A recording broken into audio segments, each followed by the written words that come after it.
I'm currently in Old Town Rhodes, the walled fortress here, and I am doing the wall tour. It's about 2 kilometers. I forget what that is in freedom units, but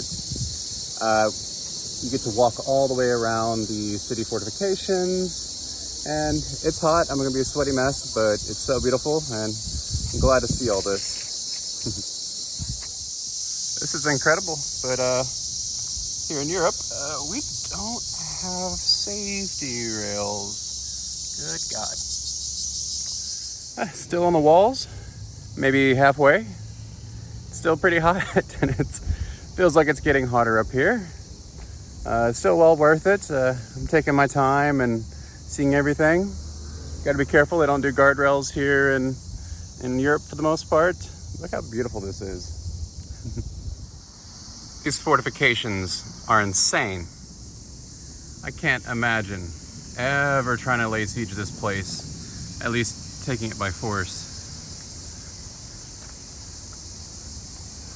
Look at that. Imagine being a soldier over here, fighting your way across this bridge, somehow getting past this little gatehouse bastion, getting another little gate right there, a bridge, fighting through another bastion, and then fired on by the walls the whole time, and then come down this street, go through another gate under where I'm at. I would have just loved to see some battle here at some point. Apparently, the Ottomans, for the second time they tried, they had 200,000 soldiers, all these cannons, against 7,000 of the Knights of Rhodes, the Knights of Malta.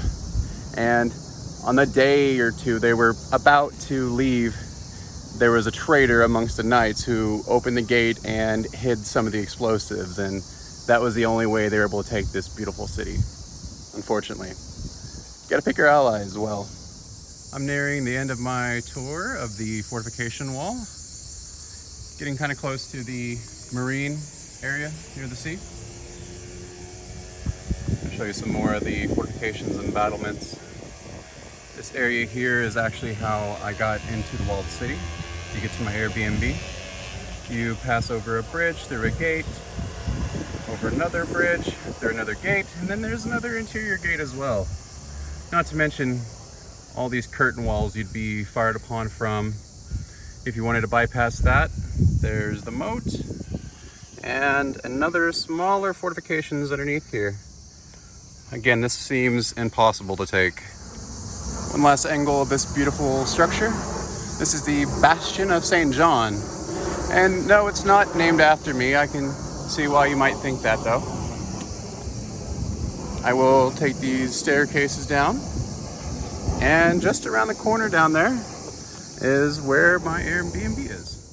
Well, I'm extremely sweaty after that tour of the walls, but cold beer and I'm good to go. And a nice local told me that apparently you can go under the walls here. It looks a little creepy, yeah, but still gonna do it. Let's see, wish me luck. Well, I thought this was gonna be a long tunnel, but it's actually pretty short, so not that spooky. No ghosts yet, and we find ourselves in between the walls here.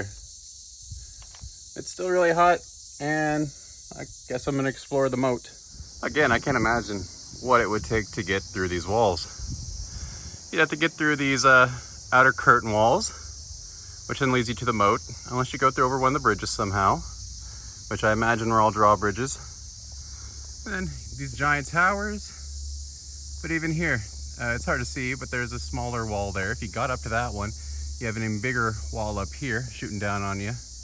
Towers shooting at you, which when the Ottomans tried to do it, there were guns and cannons shooting at them. No way. Now each of these murder holes could have a gun behind them, crossbow, or big guns at the top of this, guns at the top of the bastion, some cannons.